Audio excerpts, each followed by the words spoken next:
Hola, ¿cómo estás？今日咧就想同大家傾下偈啦。我想問大家點解會想學西班牙文呢？又或者學其他嘅外語，或者經營其他嘅興趣？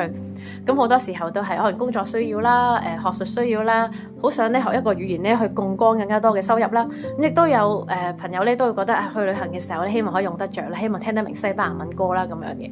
咁我覺得所有原因，只要佢能夠令到你諗起就覺得興奮，都係一個充分嘅理由，令到你會想繼續學嘅。咁啊有啲學生佢哋可能去到當地旅行呢，咁啊用西班牙文問幾多錢啊，人哋亦都用西班牙文答翻。咁當中呢個過程嘅交流咧，亦都佢都會覺得好有成就感啊！原來我係識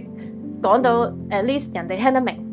啊嚇。咁亦都有學生可能純粹睇個電視，即係講緊西班牙，亦都好想聽下主持人同埋當地人嘅西班牙文之間嘅交流啦。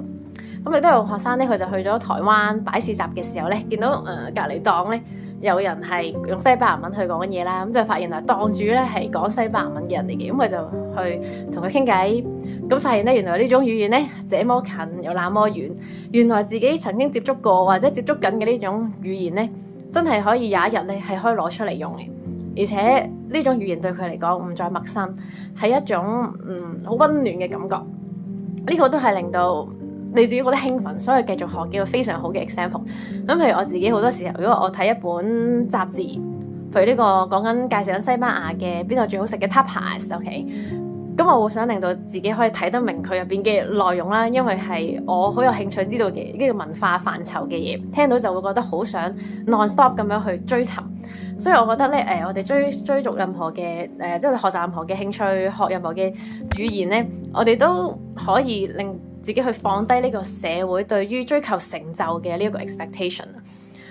只要你放低一啲最完美嘅執着，我一定要做到達到某一個 level， 純粹係去 enjoy，容許自己成為一個 interesting 嘅人、有趣嘅人，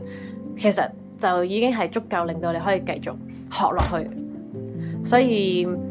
希望大家都係揾到一個原因，令到你覺得學呢種語言令到你好興奮。係啦，都知你有呢個原因嘅話，相信你一定會可以 keep 住呢個動力嘅。好啦，我哋下次再見，Ciao，Adios。